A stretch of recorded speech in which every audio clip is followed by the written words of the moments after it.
우리 지난주부터 예배 선 운동을 지금 하고 있습니다. 그래서 제가 셀밴드에 글을 올리고 또 셀밴드에 아직 미처 들어오지 못하신 분들에게는 셀장님들이 문자를 보내서 다 읽도록 그렇게 하시도록 부탁을 드렸습니다. 좀 수고스럽고 여러분들이 다 봤던 일이겠지만 다시 한번 그 내용을 좀 읽어 드리려고 합니다. 우리는 지금 예배 서원 운동을 합니다. 지난 토, 일, 월 3일 동안에 신청자가 266명입니다. 청장년 등록성도 비율로 77%입니다. 처음 시작하고 짧은 기간임에도 불구하고 이렇게 많은 분들이 신청하신 것에 감사합니다. 또한 주일 오후 예배와 또 수요, 금요 예배도 현재 출석 인원보다 더 많은 성도들이 신청했습니다. 감사합니다. 많은 분들은 신앙생활을 수동적으로 심지어 억지로 하기도 합니다. 그 이유는 처음 교회에 올 때 전도자가 권면하고 마지못해 오고 계속된 권면으로 예배드리고 새가족팀의 권면으로 마지못해 등록하고 셀장님의 권면과 돌봄으로 또 수동적으로 신앙생활하고 직분도 할 수 없이 권면에서 못 이겨 마지못해 받는 것이 습관이 되니 신앙생활이 이처럼 수동적으로 된 것입니다. 주일날 교회에 와주는 것만도 대단하다고 칭찬받기 원하고 봉사해 주는 것으로도 교만해지기도 합니다. 그러나 이러한 신앙 행태는 전혀 성경적이지 않습니다. 성경은 자원해서 봉사하고 감사로 섬기며 아멘하여 영광 돌리고 기쁨으로 예배오며 구원도 주님의 은혜 앞에 마음으로 믿고 입술로 시인하는 구체적인 또 능동적인 믿음의 행위로 받는다고 선포합니다. 예배도 하나님의 초청과 우리의 서원이라는 약속을 맺는 행위로 이루어집니다. 우리가 절대 천국을 억지로 갈 수 없습니다. 마지못해 갈 수 없습니다. 천국에 가기를 힘써야 들어갑니다. 초대교회는 어땠을까요? 억지로 마지못해 시간 되면 예배오고 봉사하고 신앙생활했을까요? 그 어묵한 박해 가운데 기쁨의 자원이 없다면 누구도 신앙생활 단 하루도 하지 못했을 것입니다. 이것이 진짜 신앙생활입니다. 진짜가 돼야 진짜 교회가 되고 영광과 능력이 임하게 됩니다. 이제 성경적 교회를 향한 첫걸음을 갑니다. 하나님의 부르심과 우리의 믿음의 반응으로 교회가 됩니다. 그리고 그 첫걸음으로 예배부터 시작됩니다. 하나님의 초청의 기쁨으로 제가 예배드리겠습니다. 이렇게 서원하여 진정한 성경 그대로의 예배를 드리는 것입니다. 아직 신청하지 못한 분들 셀장님께 연락해서 반드시 신청합시다. 바른 지식에 근거한 온전한 예배자로 세워집시다. 하나님의 은혜로 시작된 신앙생활, 세상을 사랑하고 자기 고집에 있다가 마귀에게 그 믿음 빼앗기지 맙시다. 성경 그대로의 예배로 우리가 어떻게 그리스도 안에서 새롭게 되고 영광의 예배의 능력과 영광이 무엇인지 경험합시다. 또한 혹시 셀장과 소통이 잘 안 되시는 분들은 이번 기회에 셀장들과 그리스도 안에서 믿음의 교제를 하시기 바랍니다. 모든 것이 수동적으로 저절로 되지 않습니다. 주를 향한 믿음의 헌신으로 됩니다. 우리 모두 천국 가는 주의 백성으로 오늘을 선택하고 살아갑시다. 감사합니다. 사랑합니다. 축복합니다. 이렇게 쓰여 있습니다. 아직 여러분들이 신청하지 않은 분들은 셀장님께 여러분들이 직접 전화해서 전화번호 다 아실 테니까 신청을 꼭 해주시기 바랍니다. 우리가 이처럼 하는 이유가 있습니다. 왜 이와 같이 우리가 적극적이고 능동적인 신앙의 반응을 해야 될까? 그 첫 번째로 예배부터 하나님의 부르심 앞에 우리가 나왔는데 나올 때 그냥 나오는 게 아니라 정말 제가 예배 드리겠습니다 하는 마음의 결심을 하고 서원을 하고 왜 예배를 드려야 할까? 이유가 있습니다. 그렇게 해야만 교회가 되고 예배가 됩니다. 여러분, 교회가 되고 예배가 된다는 이 말이 얼마나 중요한 말인지 그 영적인 의미를 알게 되면 그렇게 안 할 사람이 한 사람도 없습니다. 우리가 이 땅을 살아가는데 삶의 방식은 다 일을 하며 삽니다. 하나님이 우리에게 일을 주신 것입니다. 그래서 그 일은 우리가 넉넉히 할 수 있는 일입니다. 여러분들이 가정을 돌보는 것 하나님 주신 일입니다. 직장 생활하는 것도 하나님이 주시는 일이고요. 학교 생활도 하나님이 주시는 일입니다. 또 여러분들 교회 안에서 봉사하고 섬기는 것도 하나님이 주시는 일입니다. 자녀를 돌보는 것도 하나님이 주신 일입니다. 그러니까 이 일은 하나님이 주신 것입니다. 그 일을 통해서 우리가 기쁨도 얻고 물질도 얻고 그 일을 통해서 무엇인가 우리가 원하는 것들을 누리며 할 수 있도록 한 것입니다. 그래서 성경에 보면 일하기 싫어하는 자는 먹지도 말게 하라 이렇게 말합니다. 그러니까 게으른 것 하나님이 원하지 않습니다. 우리에게 맡겨주신 일들을 열심히 하는 것, 그걸 원하십니다. 우리가 세상에서 공부를 했습니다. 그 공부하는 내용이 다 뭡니까? 어떻게 일하면 되는지에 대한 방법이었습니다. 우리가 세상을 살면서 친구들을 많이 사깁니다. 결혼도 합니다. 왜 그런 일들이 있습니까? 어떻게 일을 하면 좋을지에 대한 일의 동역자고 어떻게 자녀를 양육하면 좋을지에 대한 가정의 동역자가 되는 것입니다. 이게 다 우리에게 주신 일입니다. 그런데 우리가 이 땅을 살아갈 때 일만 있는 것이 아니라 문제라는 것이 있습니다. 이게 문제예요. 일은 우리가 열심히 하면 됩니다. 또 주어진 일들을 하면 거기에서 보상도 나오고 먹고 살 수 있는 것들도 나옵니다. 그런데 예측하지 않았던 것이 있는 것입니다. 그게 문제입니다. 예를 들면 열심히 일하다가 건강검진 받으러 갔더니 암이라는 겁니다. 말기, 속수무책입니다. 그 문제예요. 그러니까 문제는 풀지를 못하는 거예요. 열심히 사업을 했는데 연쇄부도가 맞습니다. 열심히 무엇인가 자기가 일을 하고 했는데 국가적인 정책이 바뀌어버립니다. 그게 속수무책인 거예요. 어떻게 할 방법이 없는 거예요. 그러니까 집을 떠난 탕자가 열심히 아버지의 재산을 갖고 일을 했습니다. 근데 그렇게 일을 하다가 자기는 열심히 한다고 했는데 점점점 재산이 축 나가는 것도 모르고 사람들도 만나고 일을 했어요. 그런데 어느 날 갑자기 흉년이 딱 왔습니다. 이게 문제예요. 흉년은 자기가 어떻게 할 방법이 없어요. 속수무책이에요. 자기 자녀를 열심히 잘 키웠는데 자녀가 느닷없이 가출을 합니다. 부부간에 사랑하려고 애를 쓰고 여행도 많이 다니고 행복하지 했는데 아무것도 아닌 말 한마디가 점점점 커지더니 이혼을 해버립니다. 이게 문제예요. 그러니까 우리가 인생을 살아갈 때는 일만 있는 게 아니에요. 우리가 할 수 있는 일만 있는 게 아니라 우리가 손도 못 대는 문제가 있습니다. 근데 우리는 이 문제를 푸는 방법을 배운 적이 없어요. 그러니까 어떻게 합니까? 문제가 생기면 또다시 일을 합니다. 더 열심히 일하면 문제가 해결될 줄 알아요. 그런데 그렇지 않아요.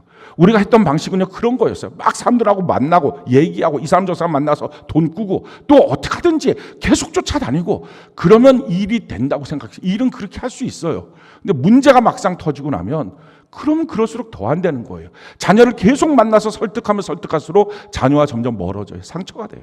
부부간에 만나서 무엇인가 화해하려고 하면 화해할수록 점점 큰 싸움이 됩니다. 사업도 자꾸 안 되는 거예요. 그게 문제예요. 여러분 우리가 살면서 이런 문제들을 수시로 만납니다. 그래서 가만히 살펴보면요. 죽도록 일하다가 문제로 망하더라고요. 사람들은. 그게 우리 인생이에요. 가만 놓고 보십시오. 일 못해서 망하는 사람 없어요. 일 못해서 죽는 사람 없어요. 근데 사람들이 자책합니다. 내가 일을 못해서 가정이 이 모양이야. 내가 조금 더 일하면 돈을 좀 더 벌어오면 내 가정이 될 텐데 아니에요. 그만큼만 해도 정말 수고하셨어요. 너무 잘한 거예요. 너무 열심히 한 거예요. 근데 사람들은요 자꾸 자책하는 거예요. 나라에서도 자꾸 자책시키는 거예요. 너희들이 무능해서 일을 잘 안 해서 너희들이 사는 게 그 모양이야. 그거 아니라고요. 우리나라처럼 부지런한 사람들이 어디 있어요. 열심히 일합니다. 근데 뭐 때문에 망해요? 뭐 때문에 죽어요? 뭐 때문에 깨져요? 문제 때문에 깨지는 거예요. 근데 문제를 어떻게 해결할 수 있는 방법을 배운 적이 없어요. 하나님은요 우리에게 이 방법을 가르쳐 주시는 거예요. 문제를 해결하는 방법. 성경에 나와 있어요.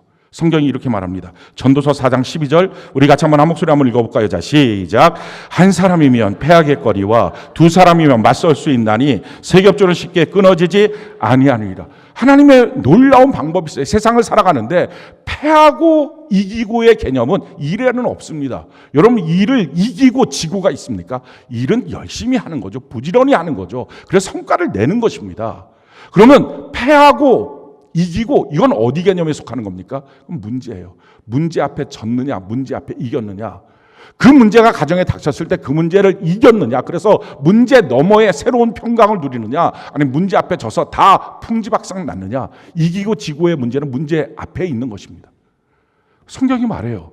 너희가 한 사람이면 패한다. 그가 누구든지 자기 인생의 일은 혼자서 잘할 수 있습니다. 지금까지 여러분들 했던 것처럼 혼자서 열심히 잘 하실 수 있어요. 앞으로도 잘할 거예요. 근데 문제는 한 사람이면 패한다는 거예요. 안 되는 거예요. 두 사람이 돼야, 두 사람이 합심이 돼야, 한 마음이 돼야 이긴다는 것입니다. 근데 두 사람이 합심이 될 때 그냥 합심이 되는 것, 술 친구가 합심이 되는 것, 이런 거 다 소용없고, 합심이 돼서 세 겹줄이 돼야 하나님이 그 가운데 함께 하셔. 할렐루야. 그럴 때 문제는 해결된다. 이 방법을 가르쳐 준 거예요. 하나님이 에덴 동산을 창조하시고 아담을 만드시고 사람에게 일을 주셨어요. 너 이 에덴 동산을 다스리고 지켜야 된다. 방법이 뭐냐? 너가 이름을 붙여주는 거다. 너가 말한 대로 될 거다. 이게 최초로 받은 일입니다. 근데 그 일을 하는데 하나님께서 일은 아담 혼자 너무 잘해요. 근데 하나님 말씀하시죠. 혼자 있는 것이 좋지 않다. 이 말의 뜻은요. 혼자서는 안 돼. 그 말이었어요. 왜? 혼자 있으면 일은 하지만 혼자 있으면 문제는 해결 못해. 그래서 돕는 배필을 주신 거예요.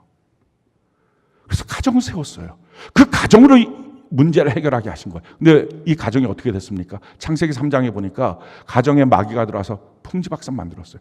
마귀한테 너무 취약한 거예요. 그래서 더 이상 가정이라는 이름으로는 문제를 해결을 못하게 된 거예요. 실질적으로 지금 그렇지 않습니까? 여러분들 가정에 있는 문제 아버지라는 이름으로 해결합니까? 어머니라는 이름으로 해결됩니까? 자기 자녀, 부모라는 이름으로 해결할 수 있습니까? 못하잖아요. 사업상에 있는 문제, 내가 아버지야. 여러분 그걸 해결됩니까? 안 돼요. 이미 깨어진 거예요. 가정의 행복, 가정의 기쁨 너무 좋습니다. 그러나 신기루처럼 사실은 마귀에게 짓밟혀버리고 만 거예요. 속수문 책이에요. 그래서 하나님이 마지막에 주신 게 뭡니까? 그게 교회예요. 교회가 뭐예요? 하나님의 가정이에요. 할렐루야. 우리들끼리 맺어진 가정 갖고는 못 이기더라는 것입니다. 그래서 하나님이 아버지가 되시고 한 가족이 된 할렐루야 가정을 주신 것입니다. 예수님이 머리가 되시고 한 몸이 된 가정을 주신 것입니다. 이게 교회예요. 그래서 이 교회는요, 음부의 권세가 이기지 못한다. 너무 놀라운 하나님의 권세를 주셨어요. 축복의 문을 열고요. 하나님의 모든 각종 지혜를 주신다. 이게 바로 교회입니다. 그래서 요한계시록을 보면요. 창세기에 보면 가정을 세우신 하나님이 요한계시록에 보면 가정이라는 단어는 한 번도 없어요. 왜? 마지막 순간에 가정으로는 문제를 해결 못한다는 것입니다. 그래서 뭐예요? 성령이 교회들에게 하시는 말씀을 들을지어다. 이걸 계속 반복하시는 거예요. 마지막 순간에 붙들어야 될 것 교회구나 하는 것입니다. 교회로 우리가 이 땅을 이기고 문제를 해결할 수 있는 것입니다. 자, 그러면 우리가 이 땅을 살면서 가장 중요한 게 뭐예요? 교회를 세우는 거예요. 그리고 교회를 유지해 가는 것입니다. 여러분들이 생각할 때 교회가 뭡니까? 이 예배당 이게 교회가 아니고요. 교회는 하나님을 주님으로 믿는 사람들이 2명 이상 모여있는 공동체가 교회입니다. 제일 좋은 교회는 뭐예요? 가정의 부부간의 교회가 되는 거예요. 그게 가장 안전해요. 혹시 여러분들의 가정이 지금 어떻습니까? 교회입니까? 그럼 안전해요. 그 가정은 어떤 문제가 더 이길 수 있어요. 근데 여기서 우리가 착각하지 말아야 될 것은 우리 부부가 교회를 나오니까 예배를 드리니까 교회지 그렇진 않아요. 점검해 보셔야 돼요. 종교적인 행위로 지금 이 시간 나와 있는 분들도 있어요. 그러니까 점검해 보셔야 되는데 어떤 걸 점검해 보셔야 되느냐. 성경에 2가지로 우리가 정말 교회인지를 점검할 수 있도록 확인해 주셨어요. 갈라디아서 2장 20절 우리 같이 한번 읽어볼까요? 한 목소리 시작. 내가 그리스도와 함께 십자가에 못 박혔나니 그런즉 이제는 내가 사는 것이 아니요 오직 내 안에 그리스도께서 사시는 것이라. 이제 내가 육체 가운데 사는 것은 나를 사랑하사 나를 위하여 자기 자신을 버리신 하나님의 아들을 믿는 믿음 안에서 사는 것이라. 내가 죽었습니다. 내 안에 예수님이 살아 계십니다. 나는 예수를 믿는 믿음으로만 살아갑니다. 이 고백을 하는 사람이 구원받은 거고 이 고백을 하는 사람이 예수님이 머리가 된 것입니다. 자기가 먼저 이 고백이 돼야 됩니다. 그리고 나서 자기 배우자한테 물어보십시오. 그 고백을 하는지. 그럼 그게 교회예요. 만약에 자기 배우자가 아니면 자기 자녀에게 물어보십시오. 그럼 그게 교회예요. 만약에 지금 여러분들의 가정이 그렇지 않다면 그것은 바로 선교지입니다. 교회로 만들어야 돼요. 근데 하나님이 주신 놀라운 근본적인 교회가 있어요. 그게 뭐예요? 지금 여러분들의 셀이에요. 그 셀에 가면 예수 그리스도 안에서 나는 죽고 예수님이 살아 계십니다. 나는 예수를 믿는 믿음으로 삽니다. 라고 고백하는 사람들이 같이 있어요. 그들과 함께 마음을 합하는 순간에 교회가 되는 거예요. 여러분 교회가 되고 난 다음에 마음을 합해서 문제가 터질 때마다 그 교회가 하나님을 예배하면 이 예배라고 하는 것은 지난 금요일 거 여러분들이 설교를 들어보시면 압니다. 예배가 그냥 단순히 이렇게 모여서 하는 예배를 포함한 정말 예배들이 있어요. 그 예배를 하면 문제는 하나님이 해결해 주십니다. 그게 하나님의 역사예요. 그게 여호사밧 왕 때 감당할 수 없는 문제가 터지죠. 암몬, 모압 또 그 마온 족속들이 몰려와서 자기의 땅을 다 정복하고자 할 때 그들이 나와서 이럽니다. 하나님, 우리를 어떻게 할 방법도 모르겠고 그냥 하나님만 바라보고 울고 있습니다. 그때 하나님 말씀하십니다. 너희가 이거 싸울 것 없다. 대우를 이루어서 같이 연합해서 같이 나가라.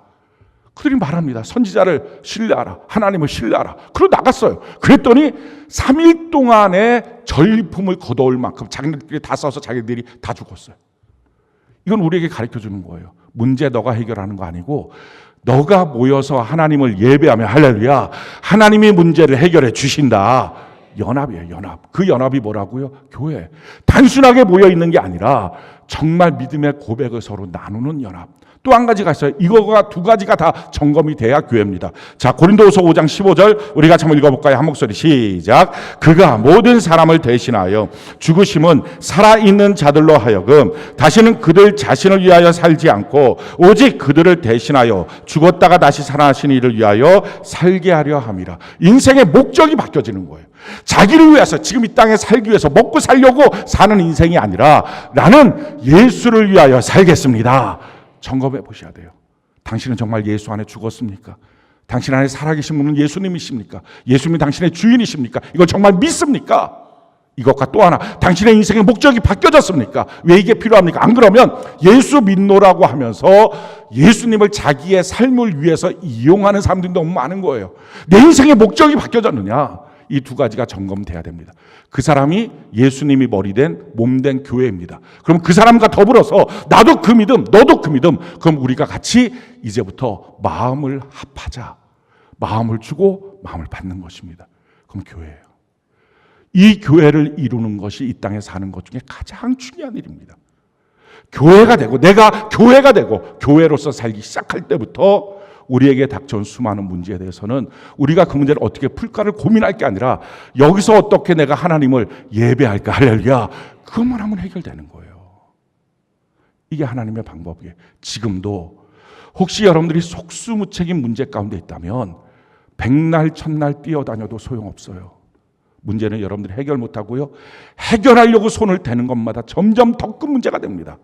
사람들은 이걸 모르고 어떤 사람들은 그냥 일하던 방식대로 문제도 풀려고 그래요. 그래서 또다시 옛날에 술 먹던 친구들 또 만나요. 자기 하소연해요. 한 번만 좀 도와달라. 한두 번이지. 누가 계속 쫓아다녀요. 성경은 말합니다.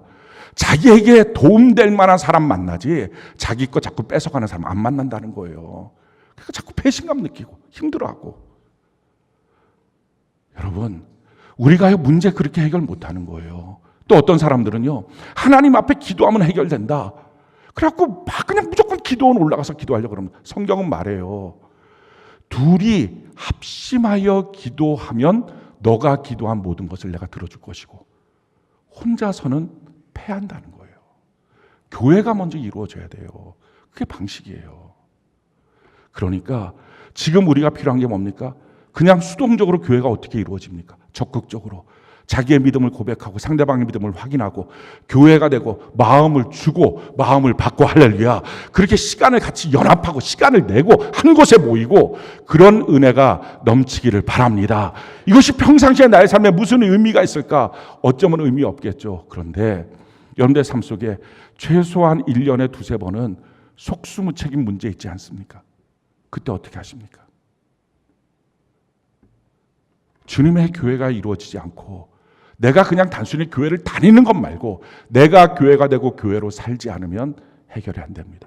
그러니까 평상시의 삶 속에 이 교회를 유지해 가야 합니다. 그 믿음의 관계와 교제권을 유지해 가야 합니다.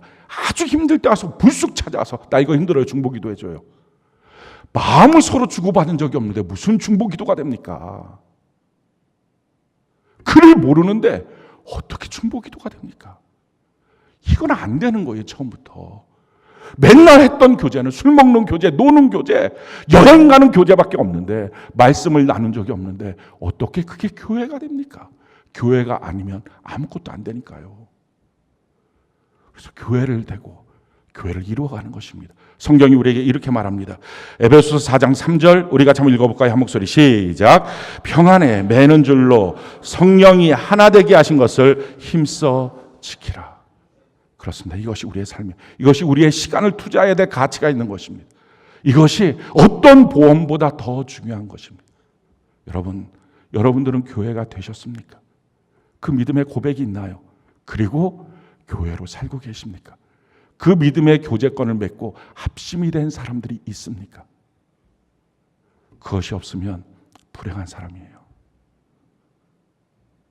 오늘 이 예배 가운데 그 결심을 하고 주님 앞에 세워지는 은혜가 있기를 바랍니다. 그래서 여러분들이 이제는 적극적으로 셀장에게 저 예배 서원할게요. 저 이제 셀장님 같이 교제할게요. 어떻게 하면 좋을까요? 저희 시간을 낼게요. 이것부터 하셔야 됩니다. 수동적으로 대충 자기의 고집대로 세상의 욕심에 따라서 조금 더 일하면 이 문제 해결된다. 안 됐잖아요, 그걸로. 그러니 이제는 하나님의 방법대로 걸어가십시오. 오늘 요한 사도입니다.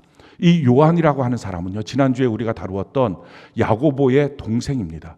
당연히 아버지는 세베대고 어머니는 샬롬이고 직업은 어부고 집은 좀 부유하고 이런 사람이죠. 형은 야고보고 이런 사람입니다. 예수님의 12사도 중에 유일하게 순교를 당하지 않은 분입니다. 나이가 90대까지 사셨던 분입니다. 그 당시에 90이면 굉장히 나이가 많죠. 지금도 그렇지만 90까지 그 이상까지 사셨던 분입니다. 그를 통해서 성경에 보면 요한복음, 요한 1서, 요한 2서, 요한 3서, 요한계시록 이 성경을 썼던 분이 이 요한 사도입니다. 이 요한 사도에 대한 별명이 있는데 그 별명이 사랑의 사도입니다. 그러니까 성경 전체에서 사랑이라는 단어가 가장 많이 쓰여져 있는 것이 요한복음, 요한 1, 2, 3서, 요한계시록입니다. 설교할 때마다 서로 사랑합시다. 이 얘기를 많이 하셨다 그래요. 근데 사실은 이 요한 사도에게 이건 나중에 붙었던 별명이고요. 원래 처음부터 있었던 별명이 있습니다. 그 별명은 우레의 아들입니다. 예수님이 붙여주신 거. 천둥벼락치는 인간. 그게 바로 요한이에요. 그러니까 이 사람은 어떤 사람이냐면 막 벼락 같은 사람, 천둥 같은 사람. 일을 막 폭풍같이 일을 합니다. 그리고 폭풍같이 다 뒤집어 엎어놓고요. 주변 사람 몇 명 죽이고요. 이런 사람이 바로 이 요한이라고 하는 사람입니다. 이 요한에 대한 기질에 대한 내용을 보면 두 가지의 성경에 대한 기사가 있습니다. 제일 첫 번째 기사는요, 누가복음 9장 53절로 54절 우리 같이 한번 한 목소리 한번 읽어볼까요? 자, 시작. 예수께서 예루살렘을 향하여 가시기 때문에 그들이 받아들이지 아니하는지라 제자 야고보와 요한이 이를 보고 이르되 주여 우리가 불을 명하여 하늘로부터 내려 저들을 멸하라 하기를 원하시나이까. 예수님께서 예루살렘에 가서 마지막 십자가에 못 박히시기 위해서 가십니다. 그런데 그 사마리아 성을 통과하는데 사마리아와 예루살렘은 서로 적대적 관계였기 때문에 어디 가냐 물어보니까 저 예루살렘 갑니다. 이러니까 그 집에 유하도록 받아들이질 않습니다. 그러니까 이 야고보와 요한이 화가 난 거예요. 이 요한이 그래서 예수님께 이렇게 말해요. 저런 것들이 어떻게 있냐고. 어떻게 예수님을 안 받아들이냐. 하늘에서 불을 내려서 다 죽여버립시다. 이렇게 말을 하는 거죠. 근데 이 일이 사실은 감정에 복받쳐서 한 말이 아닙니다. 이 말은요, 의미가 있는 말이에요. 예수님이 참 하나님 아니십니까? 하나님의 종이 아니라 하나님의 아들 아니십니까? 그러면 하나님의 아들인 걸 증명해 보입시다. 그 말이 지금 이 말이에요. 그 기사가 어디에 있냐면 예전에 엘리야의 시대 때 있었습니다. 아합 왕이 엘리야를 잡고자 합니다. 그래서 50부장을 보내서 50명의 군사를 보내서 엘리야를 체포해 오라고 합니다. 근데 그때 엘리야가 내가 만약에 하나님의 아들이면 지금 하늘에서 불이 내려서 나를 체포하러 온 너희들 다 죽여버릴 거야. 왕의 명령을 갖고 기세등등하게 왔는데 야 너희 왕보다 하나님이 훨씬 높으셔. 하나님이 너희들 다 불로 태워서 죽일 거야. 하늘에서 그 즉시 불이 내려서 그들 다 죽여버립니다. 그 기사가 이렇게 나와요. 열왕기하 1장 9절로 10절 우리가 한번 한 목소리 읽어볼까요? 자, 시작. 이에 50부장과 그의 군사 50명을 엘리야에게로 보내매 그가 엘리야에게로 올라가 본즉 산 꼭대기에 앉아 있는지라 그가 엘리야에게 이르되 하나님의 사람이여 왕의 말씀이 내려오라 하셨나이다. 엘리야가 50부자에게 대답하여 이르되 내가 만일 하나님의 사람이면 불이 하늘에서 내려와 너와 너의 50명을 살리려다 하매 불이 곧 하늘에서 내려와 그와 그의 군사 50명을 살랐더라. 이 기사예요. 그러니 지금 하나님의 아들을, 하나님의 이 종을 왕의 명령이라고 의시되면서 야 내려와 이렇게 말했던 사람을 향해서 야 하나님이 얼마나 높은데 너가 어디다 대고 불을 내려서 죽이면서 한 게 뭐예요? 하나님이 얼마나 위대한지, 하나님의 종이 얼마나 권세가 있는지를 증명했던 사건입니다. 그 사건을 그대로 놓고 예수님 하나님의 아들이잖아요. 그럼 증명하십시다. 이번에 아주 그냥 싹 죽여버립시다. 그러면 누구도 이제 예수님을 향해서 함부로 못할 거예요. 이 의미예요. 그러니까 이 사람들은요, 일 잘하는 사람입니다. 이 사람은요, 대를 위해서 소를 희생할 줄 아는 사람이에요. 이런 사람들 일 잘해요. 그러니까 아주 목적이 있으면 그 목적을 향해서 성취지향적이에요. 그냥 어떻게 하든지 목적지향적, 그걸로 달려가는 거예요. 그러다가 몇 명 떨어지는 거 할 수 없지. 이런 마음의 생각이 있는 사람이에요. 막 이 사람 저 사람 다 배려하고서는 어떻게 일이 되겠어요. 그러니까 어쩔 수 없지 라고 생각하고 대를 위해서 소를 희생시키는 좀 그런 사람. 성공은 잘할 텐데요, 좀 잔인한 사람이에요. 성경에 이런 말씀이 있습니다. 신명기 22장 8절에 보면 내가 새 집을 지을 때 지붕에 난간을 만들어 사람이 떨어지지 않게 하라. 그 피가 내 집에 돌아갈까 하노라. 성경은요 분명히 말해요. 너가 큰 집을 짓는 공사를 할 때 난간 만들어서 공사하다가 누구 떨어져 죽지 않도록 해야 된다. 다 아는 말씀이죠. 그런데 이 말씀을 따라서 하지는 못합니다. 급하니까, 바쁘니까, 일을 성공시켜야 되니까 설득하고 노력하고 애는 써야 되겠지만 못 따라오는 사람 몇 별어야죠. 이런 마음이 있는 사람이에요. 또 한 가지가요, 요한 사도가 어떤 기질이 있는 사람이냐. 누가복음 9장 49절로 50절 우리가 한번 한 목소리 한번 읽어볼까요? 자, 시작. 요한이 여짜오되 주여 어떤 사람이 주의 이름으로 귀신을 내쫓는 것을 우리가 보고 우리와 함께 따르지 아니하므로 금하였나이다. 예수께서 이르시되 금하지 말라. 너희를 반대하지 않는 자는 너희를 위하는 자니라 하시니라. 전도 여행을 가서 요한이 보니까 예수 이름으로 귀신을 쫓아내는 사람을 본 거예요. 근데 자기와 함께 있는 사람은 아니에요. 그랬더니 야, 왜 너 나랑 함께 있지 않으면서, 우리랑 함께 있지 않으면서 예수 이름 함부로 써? 하지 마! 하고 금지시켰다는 거예요. 지금 이 사람은요, 요한은 지금 그 일이 어떤 일인지가 중요한 게 아닌 거예요. 이게 선한 일인지 나쁜 일인지. 누군가 귀신 들려서 그 귀신에 묶여 있는데 쫓아내주면 얼마나 감사한 일이에요. 근데 문제는 선한 일이냐 나쁜 일이냐, 좋은 일이냐 안 좋은 일이냐, 이게 문제가 아니라 내 편이냐 너 편이냐, 이게 중요한 거예요. 아주 조직에 대해서 강력한 사람이에요. 집단 이기주의 강력한 사람이에요. 우리가 요즘에 이 정치 정당을 보면서 참 기가 막힌 코미디를 보는 것 같아요. 어떻게 이렇게 여건 야건 위치만 뒤바뀌면 옛날에 반대로 했던 말을 그대로 하죠. 야, 신기해. 이 사람들이 부끄럽지도 않나 깨닫게 되는 거예요. 그러면서 좀 죄송스럽긴 하지만 우리나라 정치인들 단 한 명도 국민 사랑하는 사람 없다. 그가 누구든지 대통령이야 전체. 국민 사랑하면 위치가 바뀌어도 여당이냐 야당이냐 집권이냐 아니냐 바뀌어도 말이 어떻게 바뀝니까? 그게 정말 국민을 사랑해서 했던 말이라면. 국민 사랑하지 않는다. 사실은요, 이거 힘줘서 설교할 것도 없어. 우리가 다 알아요. 선거할 때만 악수하지, 여러분 다니면서 국회의원 본 적 있습니까? 이 사람들 어디에 짱 박혔는지 도저히 알 수도 없어요. 만날 길도 없어요. 야, 참, 이 동네 왔을 때는 얼굴 멀찍이서 한번 보지 손 한번 잡아본 적도 없고. 그런데 정말로 자기 편, 내 편. 근데 예수님이 이렇게 말해요. 아니야. 너한테 적극적으로 너 편이 되는 사람이 너 편이 아니라 너를 적극적으로 반대만 하지 않으면 너 편이야. 우리한테 그런 마음이 없는 거예요. 아주 이 조직 이기주의, 집단 이기주의, 이게 꽉 차 있어요. 그래서 이 조직을 위해서 금지할 것 금지하고 룰을 정해놓고 달려가는 것. 이게 요한이에요. 그러니까 요한이라고 하는 이 사도의 모습을 우리가 그림으로 그려보면 일은 폭풍같이 합니다. 정신없이 일을 해요. 일 잘해요. 막 그런데 문제는 그 일을 하는 동안에 누구 걸거치면 다 죽습니다.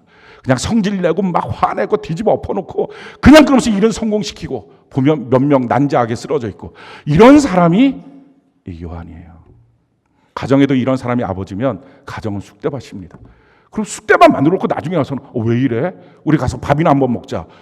이렇게 하는 거. 그럼 나머지 사람들 다 상처받았는데 가서 밥 먹자. 밥 얹히고 왜 이렇게 소화를 못하냐고 또 엉뚱한 소리가 되고. 이런 사람이 바로 요한입니다. 이 사람이 인생 잘 나갈 때는 몰라요. 근데 어느 날 일을 할 때는 몰랐던 이 사람이 문제가 딱 터지는 순간에 알아요. 내가 인생 헛살았다. 이걸 알아요. 내 옆에 한 명도 없는 거예요. 그때 가서 깨닫는 거예요. 자기 인생, 여러분들 문제 생겼을 때 보이잖아요.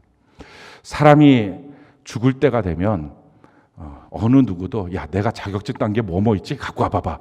이런 사람 한 명도 없어요. 임종 직전에 야 내가 학력 뭐뭐지? 대학교 어디 나왔지? 이런 거 물어보면서 하나도 없어요. 입출금 통장 한번 갖고 와봐. 돈 나 얼마 있지? 한 명도 없어요. 임종 직전에 모든 사람들은 딱 한 가지만 구해요. 내가 사랑하는 사람 보고 싶다. 그때 가서 아는 거예요. 정말 중요한 게 뭔지. 내가 수없이 일하겠다고 상처 줬던 그들이 정말 일보다 귀하다는 거. 그때 가서 아는 거예요. 많이 돈을 모아놔요. 그러면 행복할 줄 알고. 근데 그 돈 때문에 수없이 상처 줘서 그 돈을 같이 쓸 수 있는 사람이 없어요. 아니 문제가 터지면 그 돈도 어디 갔는지 다 없어졌어요. 그때 가서 아는 거예요. 내가 참 인생 헛수고했다. 사랑하는 성도 여러분, 뭘 그때 가서 알겠어요. 오늘 이 시간 예배 가운데 우리가 깨닫고 우리 안에 지금 내가 가고 있는 길이 무슨 길인지, 헛수고의 길인지 아니면 정말 제대로 된 그런 향기 나는 아름다운 길인지 점검하는 귀한 역사 있기를 바랍니다. 이런 요한이 일하면서 폭풍같이 막 이래서 일 잘한다는 게 자기 막 자랑이에요. 이 요한이 더 놀라운 사실은 예수님께 와서 그 보고를 하잖아요. 예수님, 제가 그래서 금지시켰어요. 이 보고 지금 왜 할까요? 칭찬받을 줄 알고. 그러니까 사람들은요, 자기의 약점, 단점이라고 말하면서 진짜로 그게 단점이고 약점이 잘 몰라요. 나는 성질이 급해서. 내가 우욱하고 화를 내잖아. 내가 급해. 좀 성질이 급해. 그래 막 웃으면서 얘기해요. 진짜 자기 단점으로 알면 고쳤을 거예요. 근데 자기는 그걸 단점이라고 생각 안 해요. 내가 말이 좀 험해. 그렇게 말해요. 근데 진짜 그게 단점이라고 알면 고쳤을 텐데 안 고쳐요. 단점이라고 생각을 안 해서. 요한도 똑같아요. 그렇게 예수님께 와서 말하는 거예요. 내가 금지시켰어요. 예수님, 이놈의 자식아, 정신 차려. 너 왜 인생을 이렇게 헛수고하니? 그 말씀하시는 거예요. 근데 이 요한이 바뀌었어요. 요한이 이렇게 변화됐어요. 요한 1서 4장 7절로 12절 우리 같이 한번 한 목소리 한번 읽어볼까요? 같이 한 목소리 시작. 사랑하는 자들아 우리가 서로 사랑하자. 사랑은 하나님께 속한 것이니 사랑하는 자마다 하나님으로부터 나서 하나님을 알고 사랑하지 아니하는 자는 하나님을 알지 못하나니 이는 하나님은 사랑이심이라. 하나님의 사랑이 우리에게 이렇게 나타난 바 되었으니 하나님이 자기의 독생자를 세상에 보내심은 그로 말미암아 우리를 살리려 하심이라. 사랑은 여기 있으니 우리가 하나님을 사랑한 것이 아니요 하나님이 우리를 사랑하사 우리 죄를 속하기 위하여 화목제물로 그 아들을 보내셨음이라. 사랑하는 자들아 하나님이 이같이 우리를 사랑하셨은즉 우리도 서로 사랑하는 것이 마땅하도다. 어느 때나 하나님을 본 사람이 없으되 만일 우리가 서로 사랑하면 하나님이 우리 안에 거하시고 그의 사랑이 우리 안에 온전히 이루어지느니라. 요한이 이렇게 말합니다. 사랑하는 자들아. 요한 입에서 나올 말이 아니에요. 야, 일 잘하는 자들 다 모여 같이 일하자 이럴 사람입니다. 근데 이 요한이 말해요. 사랑하는 자들아. 중요한 게 뭔지를 안 거예요. 여러분, 사랑하는 자들이 있습니까? 그리고 그 사랑 받고 있습니까? 그게 없는 사람이 인생 실패해요. 그 인생 헛산 거예요. 사랑하는 자들아, 이게 있는 사람. 그 다음에 뭐라고 말하죠? 우리가 서로 사랑하자. 얼마나 멋진 말입니다. 우리가 서로 사랑하자. 그러면서 이렇게 말합니다.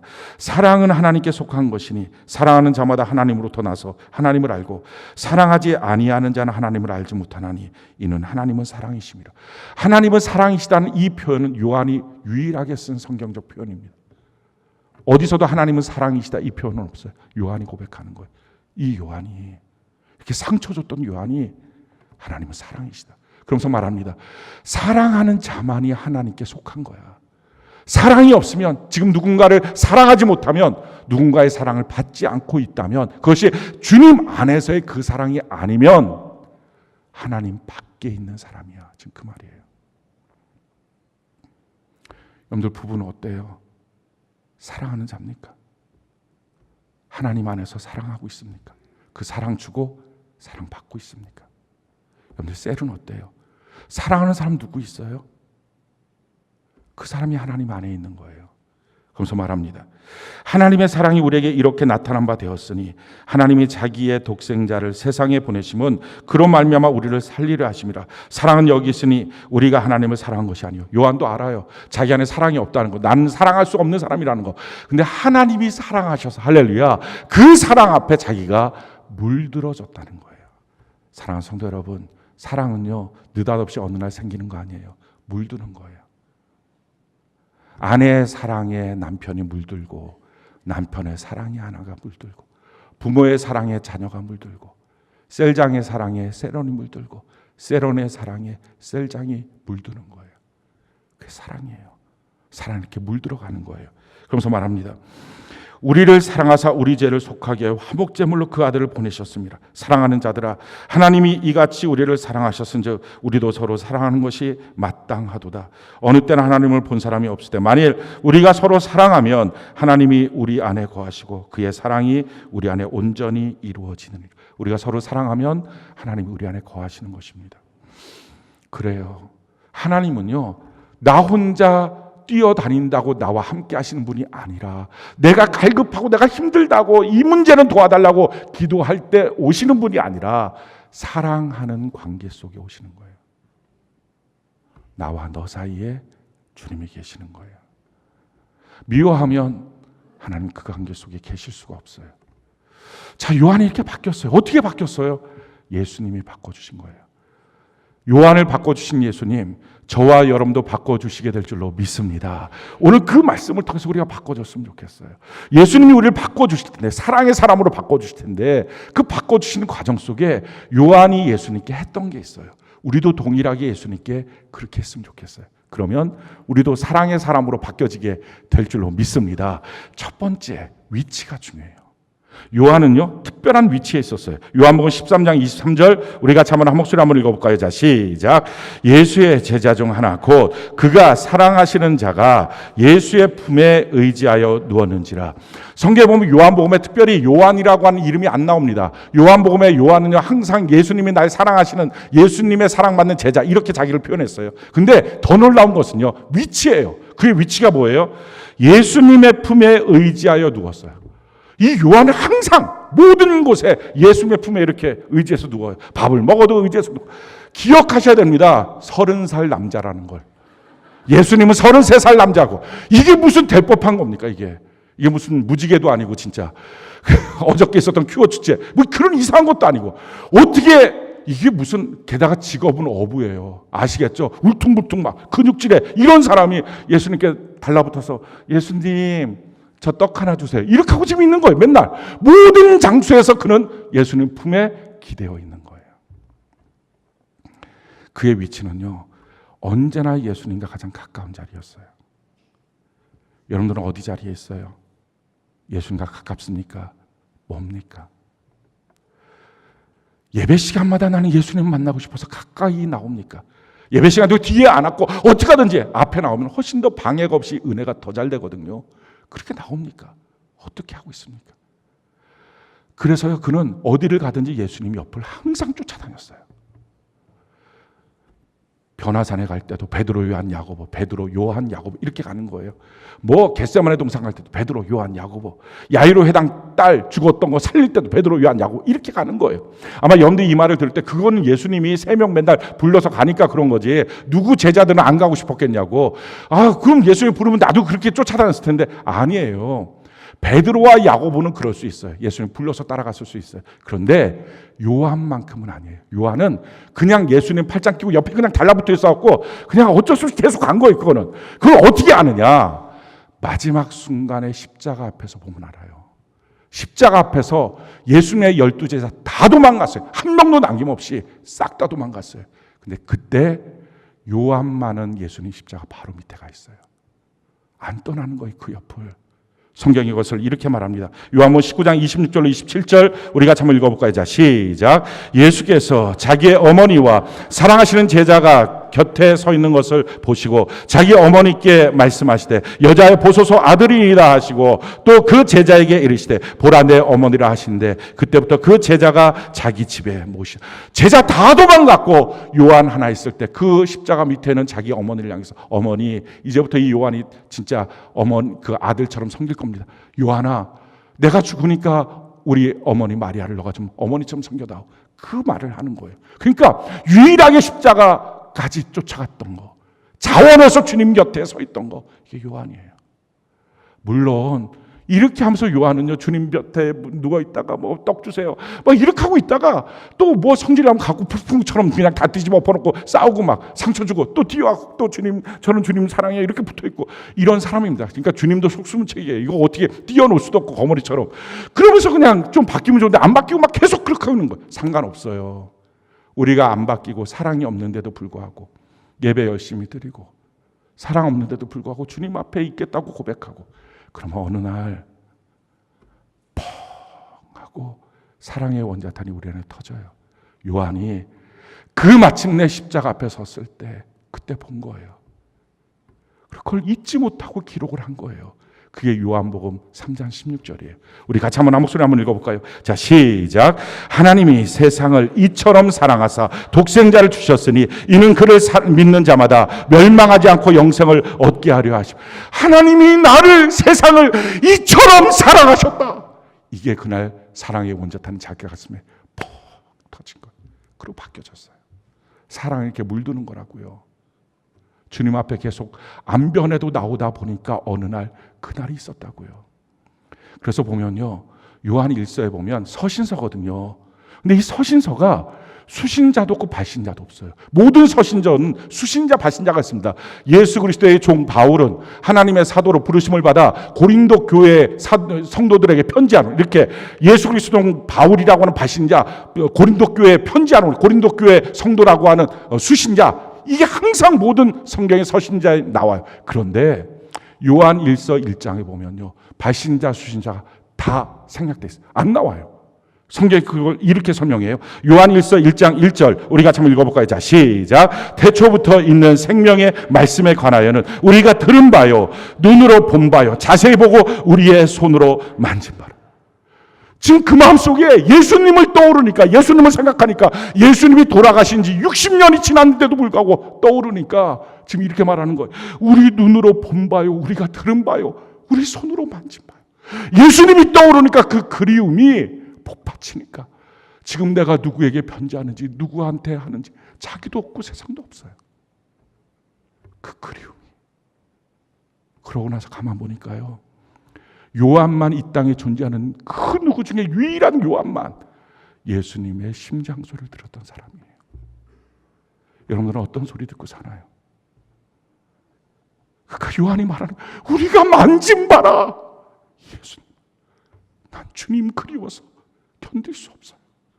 그렇게 하고 있는 거예요 지금. 그러니 그 사랑에 물들어서 어떻게 안 바뀌겠어요?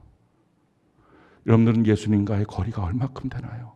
그를 만지고 그의 심장 소리가 들리고 주님밖에 없다고 고백하나요? 아니면 세상의 온갖 잡다한 소리 잡다한 것들이 너무 많이 들리나요? 우리가요 예배 드리는 거 그래서 서운하는 겁니다. 우리 정말 예배 드릴 때 기쁨으로 주님 앞에 달려나와서 주님을 만지고 보는 것처럼 예배 드리는 은혜가 있기를 바랍니다. 그래서 성경이 우리에게 이렇게 말하죠. 히브리서 4장 16절 우리가 참 읽어볼까요? 자, 시작. 그러므로 우리는 긍휼하심을 받고 때를 따라 돕는 은혜를 얻기 위하여 은혜의 보좌 앞에 담대히 나아갈 것이니라. 그래요. 어느 날 주눅 들 때도 있어요. 죄가 생각날 때도 있어요. 그때도 담대히 주 앞에 달려나와서 그냥 주님 품에 안겨있는 고쳐지지 않는 자기의 심성과 기질에서도 그냥 주님 품에 안겨있는 우리 모두가 되기를 예수님 이름으로 축복합니다. 두 번째는요 믿음이에요. 이 요한 사도는요 이 믿음이 있었어요. 어떤 믿음이냐면 특별히 예수님이 날 사랑하신다는 믿음이에요. 그래서 요한복음에 이렇게 쓴 거예요. 아까 읽었던 요한복음인데 요한복음 13장 23절에 보면 예수의 제자 중 하나 곧 그가 사랑하시는 자가 예수의 품에 의지하여 누웠더라. 요한은요 요한복음에 한 번도 요한 자기의 이름을 쓴 적이 없어요. 다 예수님이 사랑하신 자, 그가 사랑하시는 자. 이거 예수님께 안 물어봤을 거예요. 요한이 나 사랑하는 거 맞나? 이거 물어본 적도 없어요. 그냥 자기가 우겨대고 쓴 거예요. 예수님 날 사랑하신다. 예수님 날 사랑하신다. 어디에 쓰든지 요한이 등장하는 모든 것에 그가 사랑하시는 제자가, 그가 사랑하는 제자.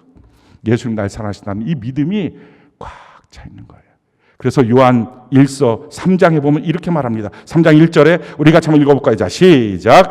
보라, 아버지께서 어떠한 사랑을 우리에게 베푸사 하나님의 자녀라 일컬음을 받게 하셨는가. 우리가 그러하도다. 그러므로 세상이 우리를 알지 못하면 그를 알지 못함. 우리가 어떤 사랑으로, 그 예수님의 십자가의 그 사랑으로 우리가 구원받고 하나님의 자녀가 되는데, 내가 어떤 사랑을 받았는데, 세상이 나를 함부로 보는 것은 하나님을 몰라서 그런 거야. 내가 얼마나 사랑받는 사람인데 그 믿음이 꽉 있는 거예요. 요한은요, 한 나머지 40년 기간은 자기가 같이 동역했던 사도들이 다 죽었어요. 순교를 했어요. 자기 혼자 남았어요. 외롭지 않겠어요? 그 외로울 때 어느 때 고문도 당하고, 아까 순교를 당하지 않았다 그랬죠. 근데 사실은 순교 당하는 이만도 못한 삶을 산 거예요. 뜨거운 물에 집어넣고, 끓는 물에 집어넣고, 돌을 던지고. 근데 안 죽는 거예요, 이게. 그래서 순교가 안 된 거예요. 이게 죽을 때 같으면 몇 번 죽었어요. 막 위에 벼랑에서 떨어뜨려 버리고. 근데 안 죽는 거예요. 그래갖고 안 죽으면 하나님이 몸이라도 건강하게 만들어 주면 되는데 그것도 아니에요. 그래서 나중에 들것에 실려갖고 돌아다니면서 서로 사랑하십시오. 이렇게 설교했던 거예요. 그러니 죽는 이만 못한 90년을 살았던 사람이 요한인데 외롭지 않았겠어요? 동역자 사도들 다 죽었는데. 주님 너무 그리운데. 근데 그때도 그가요, 요한복음을 마지막에 쓰면서 기억이 나는 거예요. 주님이. 그가 이렇게 고백을 하는 거예요. 요한복음 14장 18절에 보면 내가 너희를 고아와 같이 버려두지 아니하고 너희에게로 오리라. 그래요, 주님. 나 고아 아니에요. 주님이 지금 나와 함께 하세요. 이걸 믿은 거예요. 사랑하는 성도 여러분, 신앙생활 하다가 어느 날 뭔가 광야를 걷는 것 같은 느낌 들 때 있어요. 기도도 잘 안 되고 찬송도 안 되고 말씀도 잘 안 들리고 셀 교제를 나눠도 허공을 치는 것처럼 좀 헛헛하고 그럴 때 있어요. 여러분, 그럴 때 필요한 게 뭐예요? 믿음이에요, 믿음. 남자친구가 군대 갔어요. 그때 필요한 게 뭐예요? 고무신 거꾸로 신고 의심하고 돌아가자. 저 인간이 나를 사랑하지 않는 거야. 한 명은 고무신 거꾸로 신고 군대에 있는 사람은 의심하고. 이게 아니고요. 그렇게 자꾸 못 볼 때, 보고 싶은데 못 볼 때 필요한 게 뭐예요? 믿음이에요. 여전히 날 사랑하시지. 그러면 이 결혼이 되는 거예요. 저처럼. 그게요, 우리가 못 볼 때, 주님이 안 느껴질 때, 그때 필요한 게 뭐예요? 예수님이 날 사랑하신다는 믿음을 키워가는 시간이에요.